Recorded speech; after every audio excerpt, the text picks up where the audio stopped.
What up guys, welcome back to the channel. Today we're installing a Vicowl on a Jeep JK. Super cool thing, just bought it from four wheel parts. It comes with instructions, so if you buy a new one, there's instructions on how to do it. If you buy a used one, I guess I will show you how to do it. Basically we're going to start by removing this, and this. This is a little bit more difficult. I should bring you guys along, kind of show you how we do it.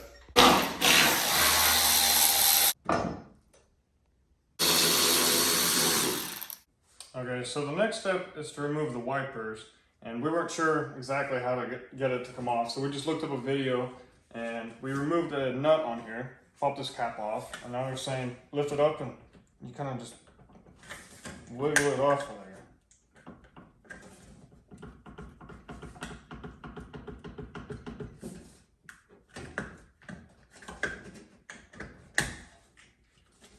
Always easier than it sounds, right?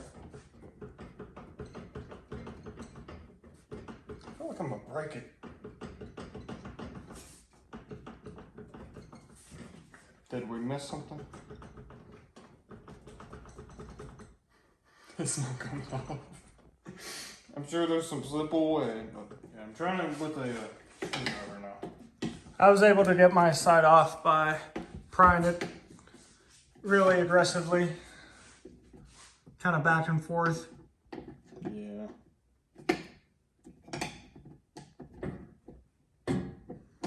Wow.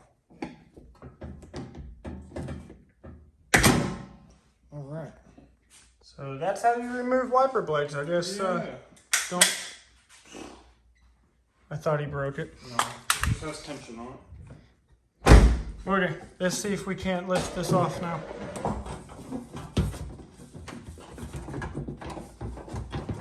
I bet you it snapped in the middle. Sure, I see it. Yeah. Right?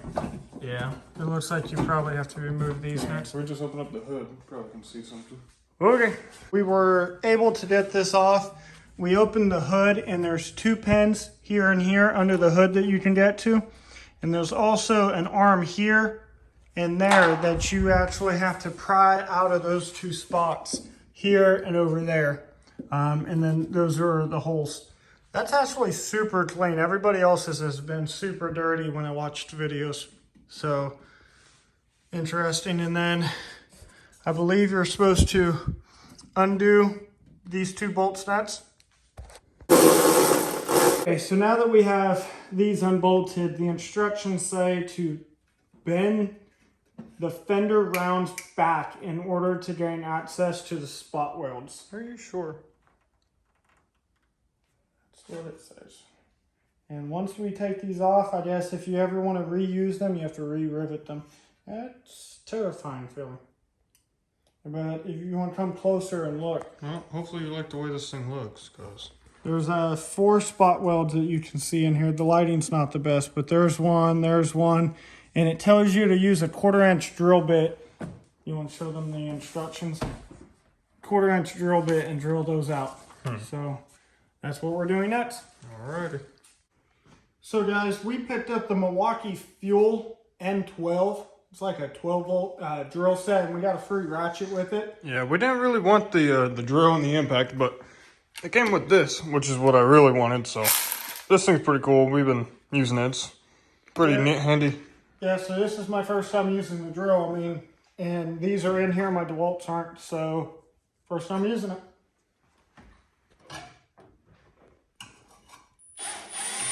All right, guys, so we finally got both sides off.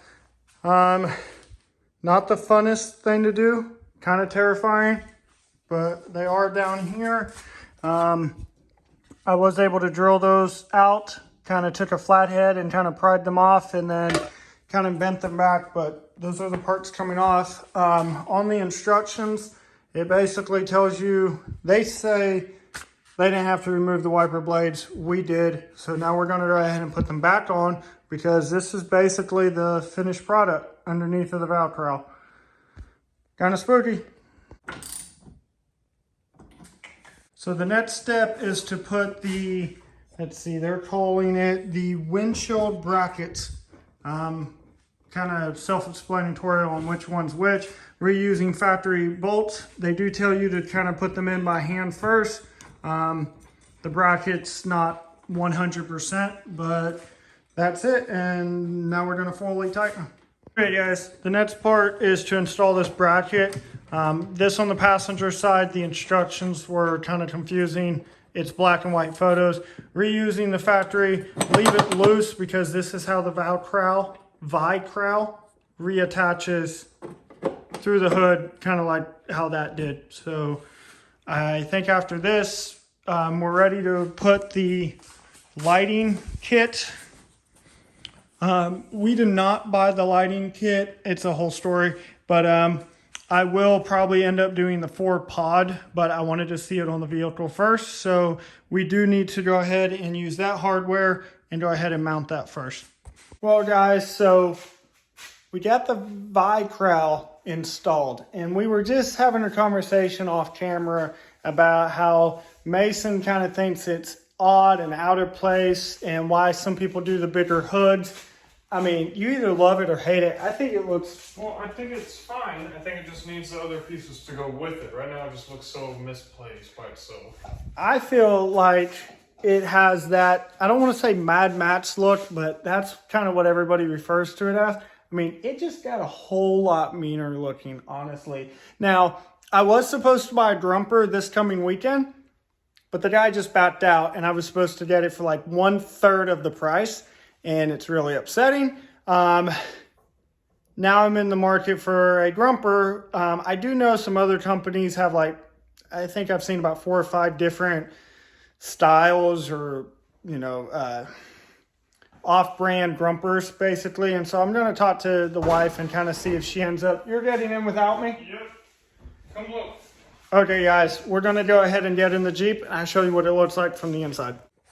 Well, I'm having to stand outside of the vehicle in order to be able to see this in full screen. But when I sat in it, it didn't look much different. I mean, I'm sitting, that's about head height with Mason. It's definitely different. I mean, it's going to affect seeing lights for sure.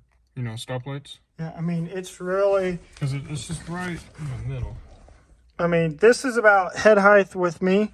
It's really not much different.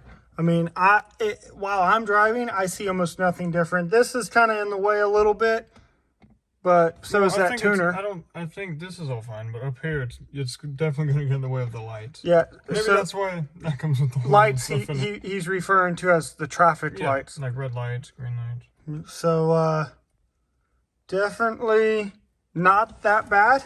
So... one question is they say that you have to have a stubby antenna. This is about a 14-inch antenna, and it does work. It is rubbing, so I might end up changing it to a little bit smaller. But there we have it. I mean, it looks entirely different if that's what you're looking for.